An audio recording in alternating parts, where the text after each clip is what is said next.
jiwa. Engkau adalah roh, di mana ada roh Allah di situ ada kemerdekaan. Segala beban persoalan dipatahkan, dihancurkan, dirubuhkan dalam nama Yesus. Segala luka hati dibaharui, dibeban oleh Tuhan Yesus. Kekuatan yang pudar, semangat yang pudar dibaharui dengan semangat yang dibaharui. Komitmen dibaharui Tuhan, kasih dibaharui, pengharapan dibaharui, kekuatan jasmani rohani kami dibaharui. Roh yang membangkitkan Kristus diamlah di antara seluruh umat-Mu ya Tuhan. Setiap tangan Engkau sedang memberkati kepada setiap kepala yang hadir pada hari ini. Kami mau beri hormat kepada-Mu yang menyampaikan firman-Mu pada hari ini, karena firman-Mu adalah Engkau sendiri. Sebab itu Tuhan, jamah berkati kuatkan kami. Dalam nama Yesus kami sambut firman Tuhan. Amin. Haleluya. Shalom. Selamat hari Natal saudara. Puji Tuhan, pada hari ini kami menyambut semua saudara-saudara yang datang dari berbagai tempat. Kiranya kita akan datang pada hari ini untuk menyembah kepada Tuhan. Mari kita bersyukur kepada Tuhan di dalam masa COVID ini, saudara. Tuhan mengizinkan kita untuk bisa merayakan perayaan Natal. Itu kasih karunia Tuhan yang luar biasa. Di tengah-tengah maraknya pandemi COVID-19 di seluruh dunia, yang semakin hari semakin tinggi angkanya, saudara, dan angka kematian juga semakin tinggi. Tetapi kita bersyukur, saudara, perlindungan Tuhan nyata bagi engkau dan saya. Amin, saudara. Bagi gereja ini, saudara, hadirat Tuhan luar biasa memenuhi kita. Tuhan menolong kita sampai dengan pada hari ini. Itu bukan karena kuat gagah kita, itu bukan karena keberadaan kita, bukan kepandaian kita, bukan kekayaan kita, bukan apapun, saudara. Hidup kita tidak akan berarti seperti tadi, saudara, tanpa Yesus lahir di hatimu. Amin. Hari ini adalah tahun 2020. Kalau kalender Masehi itu adalah didasarkan kepada apa, saudara? Adalah tahun kelahiran Yesus. Ya, kalender Masehi yang kita pakai itu, saudara, yang tahun ini 2020, itu timbul adalah dihitung sejak Yesus lahir. Makanya, saudara, dalam sejarah ada namanya before Christ, after Christ, seperti itu. Jadi, saudara, luar biasa nggak, saudara? Kelahiran Kristus itu menentukan waktu. Amin, saudara. Dan waktunya bukan hanya untuk umat Kristen, tapi seluruh dunia mengakuinya. Amin, saudara. Hari Minggu juga ketika Yesus bangkit, itu juga diakui seluruh dunia, di mana semua harus apa? Libur, saudara. Jadi, saudara yang terkasih dalam nama Yesus, kalau begitu, berarti peristiwa kelahiran Kristus itu sudah 2020 tahun yang lalu. Pertanyaannya, saudara, kelahiran Kristus itu 2020 tahun yang lalu. Engkau sudah berapa lama dan hidup, dan berapa banyak Natal yang telah engkau lalui? Pasti kalau ditanya bisa lebih dari 100. Pasti seumur kita, mulai dari anak Natal sekolah minggu sampai dewasa ini, apalagi sudah berumah tangga. Natal marga suami, Natal marga istri, Natal STM, Natal lingkungan, Natal gereja banyak lagi. Natal sekolah minggu, Natal kaum muda, Natal umum aja kita dua kali, saudara. Natal sekolah minggu, betul nggak, saudara? Tetapi pertanyaannya, apakah Yesus yang lahir itu, yang kita peringati sebagai hari Natal, Natal itu artinya lahir, apakah Yesus itu lahir dalam hidupmu? Satu. Kedua, apakah Yesus itu masih baik? Dia lahir di dalam hatimu, dalam hidupmu, dalam nikah rumah tanggamu, dalam pelayananmu. Itu dia hanya tetap baik saja, atau dia apa? Semakin hari semakin bertambah besar. Ayat firman Tuhan kita dengar 2 minggu yang lalu, maka Yesus itu semakin hari semakin bertambah besar. Kalau ada orang umurnya 2020, seandainya ada orang berumur begitu saudara, 2020, kira-kira saudara, dia masih terbaring gak sebagai seorang bayi? Hah? Halo saudara? Kalau usianya sudah 2020, seandainya ini umat manusia 2020 umurnya, kira-kira posisinya udah gimana saudara? Hah? Udah dewasa, udah tua kali ya saudara ya. Nah, saudara yang terkasih, apa maksudnya saya bertanya ini saudara? Kalau Yesus yang kita peringati setiap hari Natal itu hanya dia sebagai bayi saja ada dalam hidupmu, itu berarti yang ngambil kendali siapa saudara? Siapa? Yesusnya atau kitanya? Kitanya. Tetapi ketika Yesus semakin hari semakin bertambah besar, bertambah kuasanya, hikmatnya memenuhi engkau dan saya, dalam segala kehidupan kita, dia yang utama. Saudara, yang ngambil kendali Yesusnya atau kitanya? Amin saudara. Mengerti saudara sampai saat ini saudara ngerti ya? Itu makanya saudara, kenapa banyak orang mengatakan pengikut Tuhan, mengatakan Kristen, tetapi sering jatuh bangun dalam dosa, dalam pergumulan persoalan. Kenapa? Karena Yesusnya tetap baik. Kalau ada manusia yang sejak lahir, taruhlah kita buat sampai umur 20, nggak usah 2020, buntutnya saja di 20. Itu sudah dewasa nggak saudara? Kalau dia di umur 20 tapi terus tetap minum susu, cucu, ya kan? Minum, anak siapa ini? Masih gitu saudara. Kita perlu akan bertanya, kita sebagai orang tua akan menjadi, seharusnya jadi khawatir, ya kan? Anakku ini kok nggak bisa duduk? Kok nggak bisa berjalan? Kok nggak bisa ngomong? Udah 20 tahun. Pasti ada sesuatu yang tidak beres. Pasti ada hormon pertumbuhannya, setidaknya hormon pertumbuhannya berarti tidak berfungsi dengan baik. Gizi yang dimakan berarti apa saudara? Tidak berguna bagi dia. Karena setiap kita makan, setiap kita minum, saudara, itu akan diberkati oleh Tuhan. Dan setiap hari sel-sel kita itu dibaharui, bertumbuh saudara. Dari satu sel sperma, satu sel ovum di dalam rahim seorang wanita saudara, itu dibentuk Tuhan luar biasa, menjadi kuping, menjadi mata, menjadi rambut, semua lengkap menjadi manusia. Kemudian lahir, bukan menjadi satu sel. Amin saudara. Tapi yang keluar dari rahim ibu adalah apa saudara? Berapa banyak sel? Beribu-ribu sel saudara. Utuh bentuknya, jelas dia laki atau perempuan. Nah, Natal berbicara apa saudara? Kita waktunya untuk merenungkan. Ini masanya gereja Tuhan menyadari bahwa kita ada di akhir zaman, bahwa Yesus akan datang lagi yang kedua. Tapi dia bukan datang sebagai bayi yang lahir di palungan, tetapi dia akan datang pertama-tama di awan-awan untuk menjemput gereja Tuhan yang tetap connect kepada Tuhan, yang hidup dalam kekudusan, yang terus melangkah di tengah pergumulan dan persoalan, yang terus berjalan di dalam kasih karunia Tuhan, dan terangkat di awan-awan. Atau orang-orang yang sudah mati akan dibangkitkan, berjumpa Tuhan di awan-awan.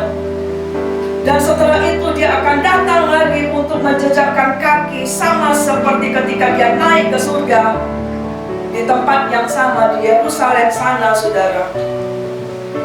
Untuk apa? Bukan lagi untuk menyelamatkan, tapi adalah untuk menghakimi. Dan semua iblis dan pengikutnya akan dibinasakan. Oleh sebab itu Natal seharusnya membuat kita, memotivasi kita, saudaraku, untuk kita jangan tertidur. Katakan, bilang kiri kanan, bangun yuk, bangun. Bangun, bangun. Ada yang tidur? Makanya di gereja jangan tidur, di rumah tidur. Gak ada bantal di sini, gak ada tilam. Ya, sebab itu gereja Tuhan juga harus berjaga-jaga. Bagaimana engkau akan mendengar bunyi sangkakala waktu Yesus datang yang kedua kali kalau tidak berjaga-jaga? Apa itu berjaga-jaga? Berjaga-jaga artinya apa, saudara? Tetap punya connect kepada Tuhan. Tuhan bilang, tidak sanggup kau berjaga-jaga dengan aku 1 jam? Tidak punya doa berarti tidak berjaga-jaga. Tidak ada firman Tuhan, tidak baca firman Tuhan, berarti kau tidak jaga-jaga. Karena semalam kita lihat bahwa para majus itu sampai kepada Yesus adalah karena pimpinan. Berhasil dia karena mengikuti petunjuk, yaitu apa? Kitab para nabi, firman Tuhan. Bagaimana engkau akan berjaga-jaga melihat kondisi bahwa teng teng teng teng ini adalah bunyi sangkakala yang berbeda dengan bunyi yang lain. Sama seperti majus itu, dia melihat ini bintang ini beda dengan bintang yang lain. Kalau engkau tidak bisa memperhatikan kondisi zaman dengan membaca firman Tuhan. Karena Tuhan katakan apa, saudara? Engkau bisa menilai hari, tapi engkau tidak bisa melihat zaman. Kita tahu nggak ibu-ibu kapan hujan mau turun? Tahu nggak? Tahu dong. Kalau sudah gelap, ya kan? Sudah mendung, ada bunyi lagi, geledek, petir. Wah, kita langsung bilang, cepat-cepat angkat jemuran. Betul nggak, saudara? Dan Tuhan bilang, kalau engkau ingin tahu kapan kedatangan Tuhan, perhatikan tanda-tanda zaman. Bagaimana engkau tahu bahwa tanda zaman itu sudah hampir didekati? Sudah dikatakan keselamatan itu sudah lebih dekat dari pertama engkau percaya, sudah di ambang pintu. Kalau engkau tidak pernah punya kompas, tidak ada firman Tuhan, bagaimana bisa berjaga-jaga? Bagaimana firman Tuhan juga dikatakan di dalam 1 Petrus juga, saudara. Di dalam Matius, Lukas juga dikatakan, ingat saudara, iblis itu dia tidak akan kenyang-kenyang, dia tidak akan capek-capek untuk membuat setiap orang, baik yang sudah percaya, baik yang sudah melayani Tuhan, untuk apa, saudara? Dia akan menunggu waktu yang tepat membuat orang itu apa? Dapat dilulurnya, dikatakan. Kan dikatakan iblis itu seperti singa yang mengaum-ngaum untuk mencari mangsa yang dapat ditelannya, dilulurnya.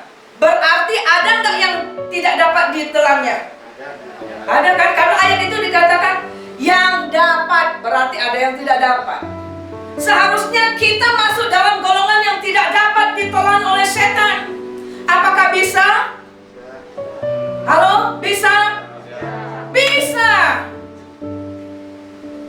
Halo? Nah, siapa yang bilang tidak bisa? Mulai pada saat ini dengar firman Tuhan. Untuk itulah Yesus lahir, menyelesaikannya itu di kayu salib. Dia menghancurkan iblis, menghancurkan kutuk di bawah telapak kaki orang percaya. Sehingga berarti siapa lebih besar, setan atau saudara?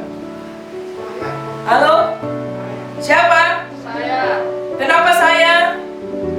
Karena roh yang di dalamku, sama-sama. Roh yang di dalamku, yaitu Kristus, Roh Kudus, lebih besar daripada segala roh yang ada di dunia ini. Amin, saudara. Oleh sebab itu, kalau ada kata-kata sedikit yang membuat engkau tersinggung, jangan berhenti mengikut Tuhan. Jangan berhenti ke gereja. Itulah akan menjadi kawanan yang akhirnya lepas dari kelompok. Saudara tahu nggak, domba itu yang akan bisa dimakan oleh singa adalah domba yang keluar dari kawanan. Itu yang dapat diluluh. Ketika saudara keluar dari penggembalaan, maka engkau pasti akan dapat ditelannya. Ketika kau tidak punya koneksi dengan Tuhan, maka itu adalah pilihan kita. Berarti kita sedang berkata kepada Tuhan, aku gak perlu Tuhan. Kalau kita tidak berdoa, sebenarnya kita sedang berkata, aku mampu kok Tuhan mengatasi ini. Baru nanti ketika sudah di ICU udah gak mampu, baru cari Tuhan. Banyak gak gitu saudara? Banyak. Nah, hari ini kita baca firman Tuhan dengan tema adalah Dia Immanuel, Allah menyertai kita. Mari kita akan bangkit bersama-sama. Kita baca Matius 1 ayat 23 dan Yesaya 7 ayat 14.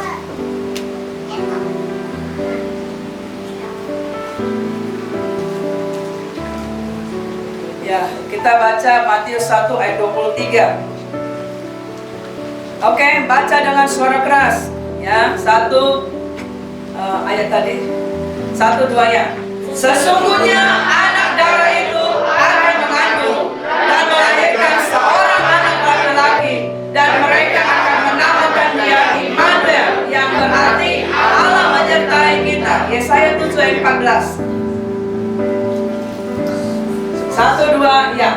Sebab itu Tuhan sendirilah yang akan memberikan kepadamu suatu pertanda. Sesungguhnya seorang perempuan muda mengandung dan akan melahirkan seorang anak laki-laki, dan ia akan menamakan dia Immanuel. Silakan duduk saudara. Saudara lihat bahwa firman Tuhan dari Kejadian sampai Wahyu itu adalah berkesinambungan saudara.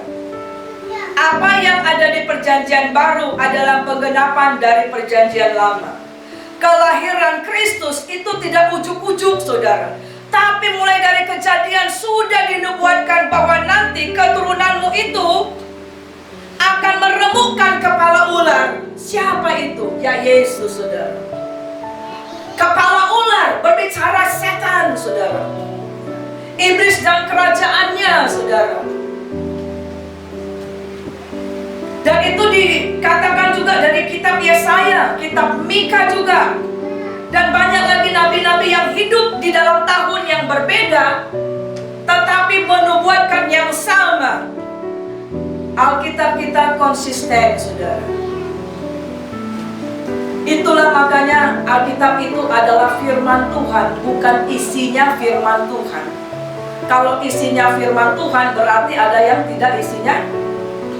Ngerti ya saudara ya? Alkitab itu adalah firman Tuhan, bukan sekedar isi firman Tuhan. Nah, saudara yang terkasih, dikatakan ayat ini Matius 1:23 dan Yesaya 7:14 dikatakan Tuhan sendiri memberikan pertanda. Pada kitab Yesaya, dalam kitab Mika juga dan yang lain.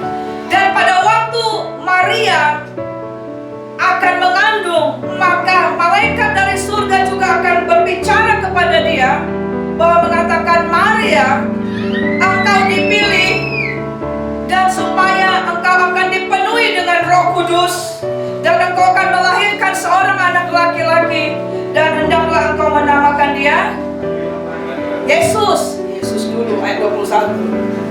Baru nanti ayat 23 dikatakan dialah Immanuel, Allah yang menyertai kita. Ya. Jadi sekali lagi, kenapa kita harus menyembah hanya di dalam nama Yesus? Kenapa saudara? Karena nama Yesus itu bukan buatan dari Maria dan Yusuf, tapi dari mana? Dari surga saudara. Kita baca Matius 1 ayat 21.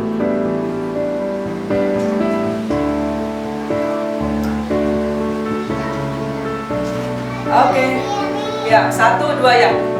Ia akan melahirkan anak laki, dan engkau akan menamakan dia Yesus, karena dialah yang akan menyelamatkan umatnya. Apa artinya Allah menyertai kita? Immanuel.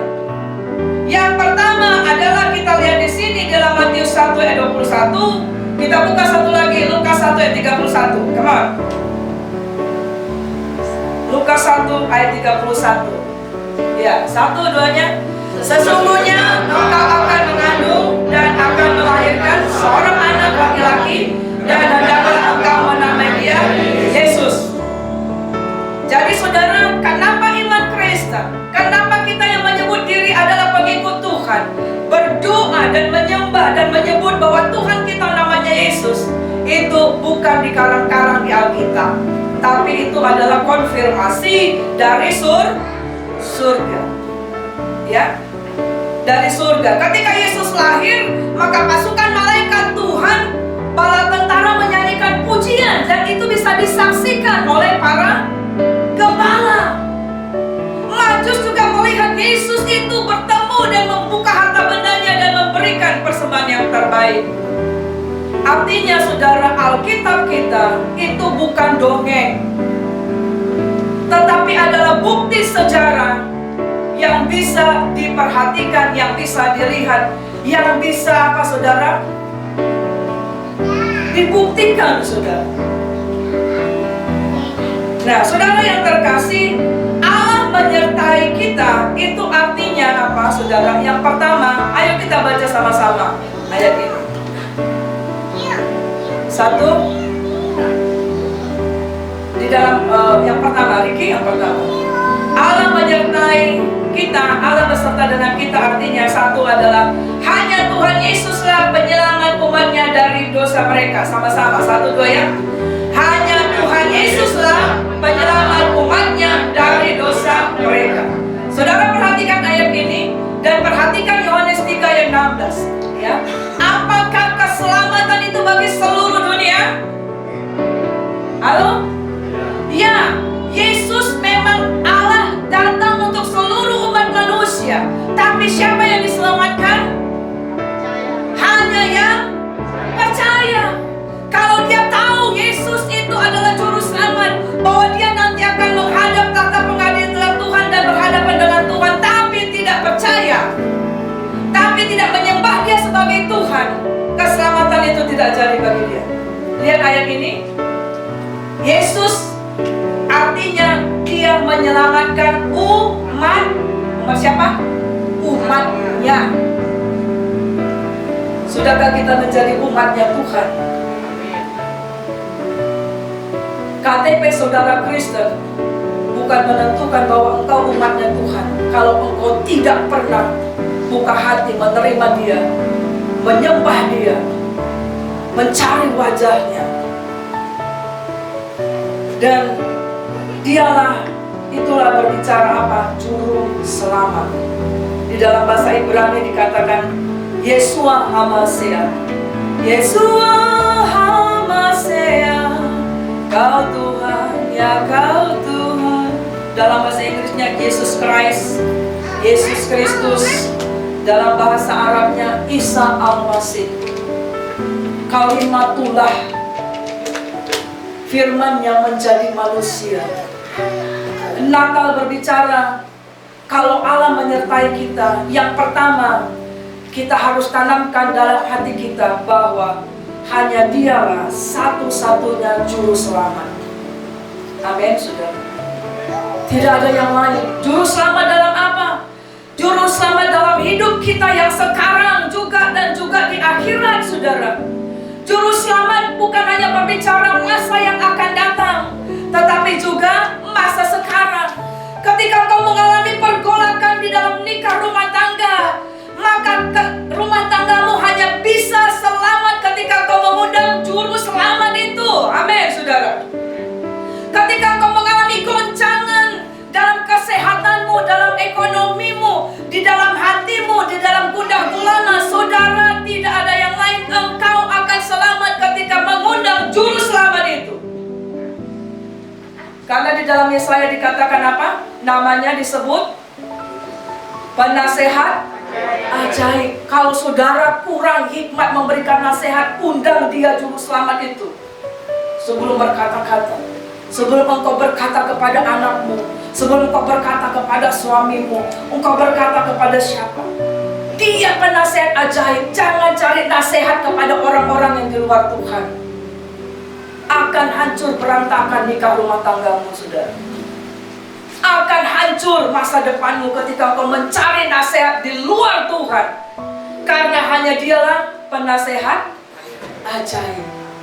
Dialah Bapa yang kekal. Apa artinya Bapa? Itu berarti saudara, kita bisa dengan segenap hati kapan saja bisa berseru kepada Tuhan, Bapakku. Dia sahabat kita, Raja yang kekal. Dia punya pemerintahan, dan kita dipersiapkan dengan kematian Kristus di kayu salib untuk kita ditebus dengan darah Yesus untuk bisa menjadi warga kerajaan surga. Saudara yang terkasih di dalam nama Yesus, hanya Tuhan Yesuslah penyelamat umatnya dari dosa mereka. Natal berbicara, yang bisa menyelamatkan adalah siapa yang bisa menyelamatkan? Sang Juru Selamat, yang bisa mengetahui seluruh kehidupan manusia, yang punya kehidupan yang mengatur alam semesta itu. Sebab itu jangan cari selamat di dalam pekerjaanmu, di dalam apapun di luar daripada Yesus, saudara. Saya mau kasih kesaksian kepada saudara bagi orang-orang yang mencari keberuntungan dengan mencari perdukunan. Ada orang pernah kasih kesaksian, ini Pak, situng orang kami sama-sama waktu itu ya Pak ya. Dia bilang 1 bulan dia bisa dapat gaji berapa kemarin Pak? 250 juta atau 350 juta. 1 bulan saudara, 350 juta. Tapi ketika kami jumpa sedang konseling sama dia, dia bilang, 1 pun tidak ada hartaku. Saudara ngerti? Bahkan dia merasa begitu gelisah dan terbeban dan terikat, karena setiap bulan dia harus kasih sesembahan terus kepada setan itu. Saudara yang terkasih, jangan cari keselamatan dalam pekerjaanmu, dalam jodohmu, masa depanmu, nikah rumah tanggamu di luar dari Juru Selamat itu. Itulah berarti kita menyadari bahwa Dialah Immanuel. Yang kedua, apa maksudnya Dialah Allah yang menyertai kita? Dia Immanuel. Kita baca Mazmur 121 ayat 1 sampai 2. Mari kita baca Mazmur 121 ayat 1 sampai dengan 2. Oke, 1, 2 ya. Nyanyian juara. Aku melayangkan mataku ke gunung-gunung, dari manakah akan datang pertolonganku? Pertolonganku ialah dari Tuhan yang menjadikan langit dan bumi. Yang kedua, kalau Tuhan mengatakan Dia akan disebut Immanuel, artinya Allah beserta dengan kita, itu Tuhan sedang memberikan konfirmasi kepada umat manusia, kepada kita pada saat ini yang merayakan Natal, bahwa yang lahir itu bukan manusia biasa. Dia adalah Juru Selamat. Yang kedua adalah hanya Tuhan Yesuslah sumber pertolongan di sepanjang hidup kita. Katakan, hanya Tuhan Yesuslah. Kurang semangat. Hanya Tuhan, 1, 2 ya. Hanya Tuhan Yesuslah sumber pertolonganku di sepanjang hidupku. Sama-sama, 1, 2 ya. Hanya Tuhan Yesuslah sumber pertolonganku di sepanjang hidupku. Itu baru kita berkata Dia itu Immanuel. Tapi kalau kita mengatakan kepada Tuhan, yang ini Tuhan gak usah ikut campur. Kalau yang ini memang aku sudah gak sanggup lagi, nah sini Tuhan yang campur. Itu sama gak itu artinya kita mengatakan bahwa Dia Immanuel? Gitu saudara? Tidak. Menyertai artinya selalu apa saudara? Menyertai apa selalu? Menyertai selalu ada, gak terpisah, tidak pernah ditinggalkan dalam situasi apapun, dalam kondisi apapun. Mungkin engkau seperti ayat tadi, engkau berada dalam satu kondisi yang mengatakan gak ada yang tolong aku, gak ada yang mengerti aku. Maka kau harus nyanyi, pertolonganku. Ayo nyanyi,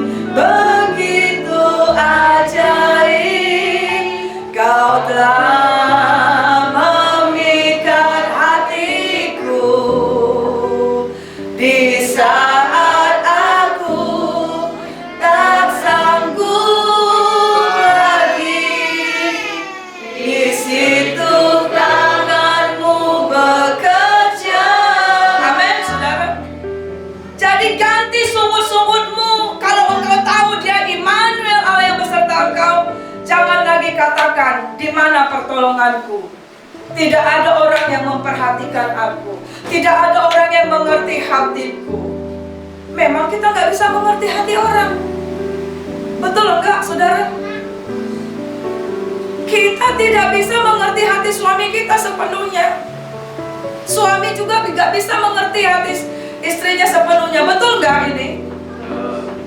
Walaupun saya punya anak 4, saya juga tidak mengerti secara detail hati mereka berempat. Ibu-ibu, bapak-bapak, betul apa enggak? Anak-anak juga kadang juga tidak mengerti juga hati orang tuanya. Betul apa enggak? Halo? Ya.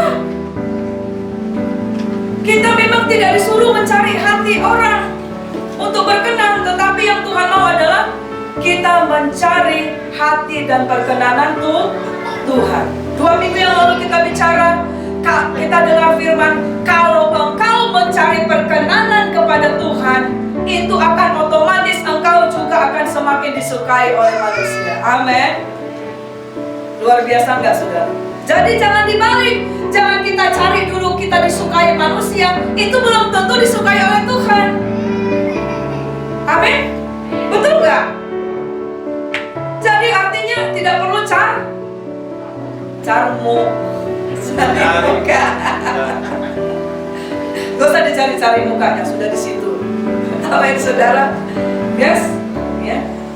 Jadi sebab itu jangan kecewa, jangan cepat putus asa. Kok orang lain gak ngerti aku? Memang kita gak ngerti. Untuk kita sendiri saja kadang kita gak mengerti diri kita. Betul apa enggak? Ya. Saudara, pernah gak saudara berpikir kalau seandainya doa yang kita doakan itu dijawab oleh Tuhan, kadang kita menyesal kalau Tuhan menjawab itu. Betul apa enggak? Pernah gak kau pikir kalau semua doa kita itu dijawab oleh Tuhan, tapi Tuhan mengasihi, tapi nanti ujung-ujung akhirnya kita menyesal. Kenapa ya Tuhan jawabnya? Misalnya kita sedang berdoa nih untuk jodoh ini, Tuhan kasih, padahal Tuhan sudah menyiapkan ada yang lebih bagus di sini, saudara. Nyesal apa enggak? Ya kan? Iya, saudara. Kita aja nggak kenal diri kita sendiri. Dan itu makanya, saudara, jangan cari pertolongan yang lain di luar dari Yesus. Ketika engkau akan mengakhiri 2020, sebentar lagi, sekitar 6 hari lagi, saudara, ayo berubahlah. Firman Tuhan dalam kitab Roma 12 ayat 1, berubahlah oleh pembaruan budimu. Seharusnya setiap hari kita selalu minta berkat Tuhan yang baru, tapi karakter kita kenapa masih tetap yang lama, saudara? Kita sukanya pakai baju baru. Ada sini suka pakai baju lama? Mana saudara pilih, baju baru atau baju lama? Ya kan? Pengennya sesuatu yang baru, tapi hidup kita tidak kita persembahkan selalu yang baru kepada Tuhan.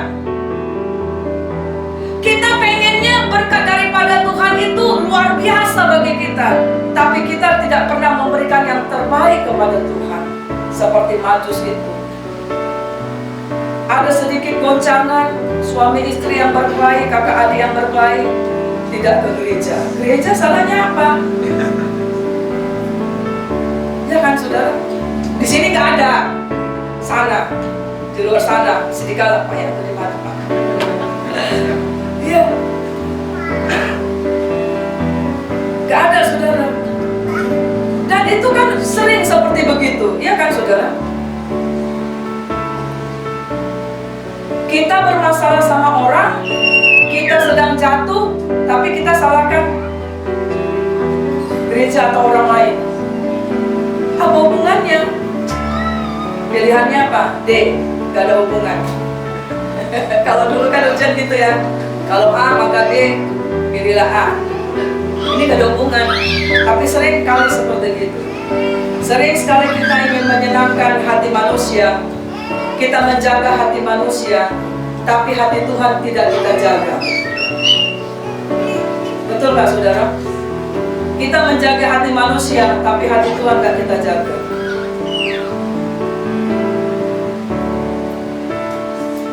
Saudara, kita baca Yesaya 41 ayat 10. Mari kita akan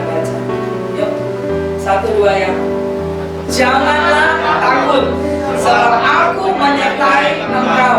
Janganlah bimbang, sebab aku ini Allahmu. Aku akan meneguhkan, bahkan akan menolong engkau. Aku akan memegang engkau dengan tangan kananku yang membawa kemenangan. Ayat ini adalah ayat yang meneguhkan ketika gereja ini dibuka.